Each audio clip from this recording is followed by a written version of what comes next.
دنیا 77 سال بعد ایک دفعہ پھر ایک بڑی عالمی جنگ کی مکمل تیاریوں میں ہے۔ ایک دفعہ پھر ویسے ہی تقسیم ہو چکی ہے جیسے فروری 1945 کو 3 فاتحین نے یوکرین کے علاقے کریمیا میں جمع ہو کر اسے آپس میں بانٹا تھا۔ یہ تینوں تھے امریکی صدر روزویلٹ، برطانوی وزیر اعظم ونسٹن چرچل اور سوویت یونین کا سربراہ جوزف اسٹالن۔ ہٹلر اور اس کے اتحادی شکست کھا چکے تھے اور جنگ زدہ یورپ کو مال غنیمت کے طور پر تقسیم کیا جا رہا تھا۔ ملک کی بندر بانٹ کا فیصلہ بحر اسود کے خوبصورت شہر یالٹا میں ہوا، جہاں 4 فروری سے 11 فروری 1945 تک یہ کانفرنس چلتی رہی اور پھر پورا یورپ 2 حصوں میں تقسیم ہو گیا۔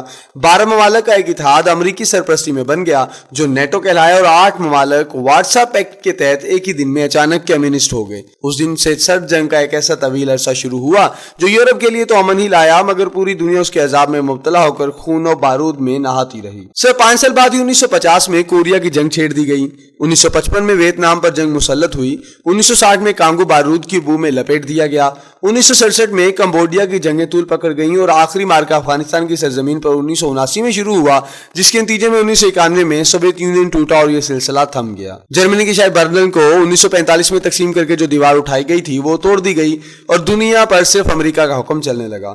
اس کے باوجود جنگ دنیا میں اب بھی جاری تھی، مگر یورپ اس مصیبت سے دور تھا۔ ہنستے بستے مسکراتے یورپی شہریوں کے رہنے والے ٹیلی ویژن سکرینوں پر افغانستان اور عراق کی ہولناکی تباہی و بربادی کے مناظر سے لطف اندوز ہوتے، تبصرے کرتے اور میٹھی نیند سوتے۔ سر جنگ کے دوران جو دنیا 1991 تک آپس میں منقسم تھی، دہشت گردی کے نام پر مسلمانوں کے خلاف اکٹھی ہو گئی۔ امریکہ، یورپ تو افغان اور عراق جنگوں میں الجھے رہے، مگر اس عرصے میں چین اور روس نے خود کو معاشی طور پر مستحکم اور عسکری طور پر مضبوط کر لیا۔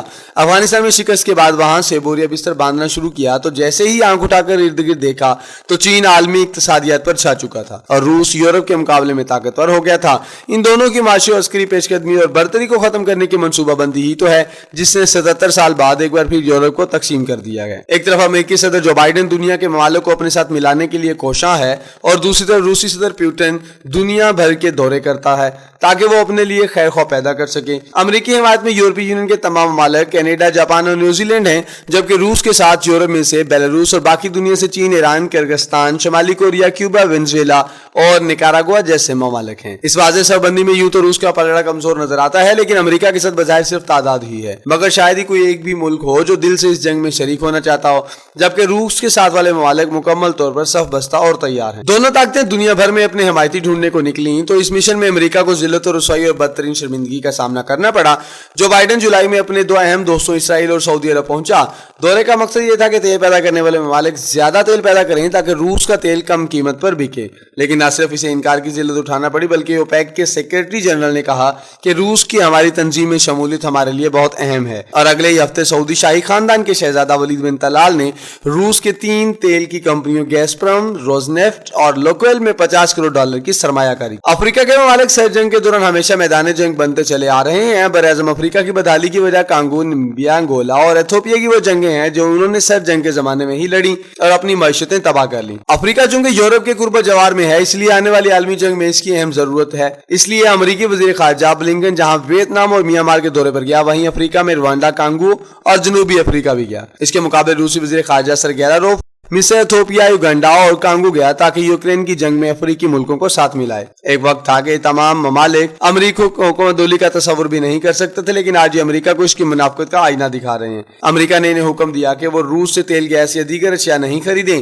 ان ممالک نے جواب دیا کہ پہلے یہ حکم یورپ پر نافذ کرو جو مسلسل روس سے گیس خریدے جا رہا ہے۔ افریقی یونین کے صدر نے سوچی میں ولادیمیر پیوٹن سے ملاقات کی، جس کا نتیجہ یہ نکلا کہ روس کو اقوام متحدہ کو انسانی حقوق کی کونسل سے نکالنے کے لیے جب ووٹنگ ہوئی تو 54 افریقی ممالک میں سے صرف 10 نے امریکہ کا ساتھ دیا۔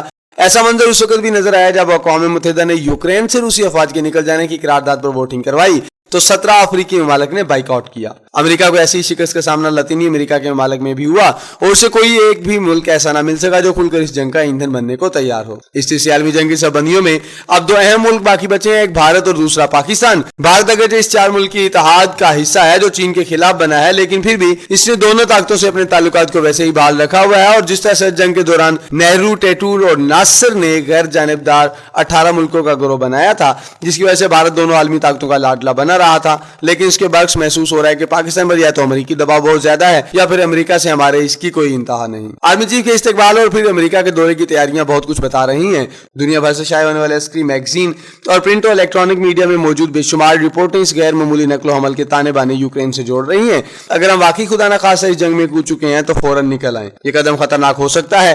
یہ 1914 اور 1939 کا برطانوی ہندوستان نہیں ہے جب دونوں عالمی جنگوں میں برما اور بیلجیم کے محاذوں پر مسلمان سپاہی لڑنے کے لیے بھیجے جاتے تھے۔ یہ مملکت خدا داد پاکستان ہے۔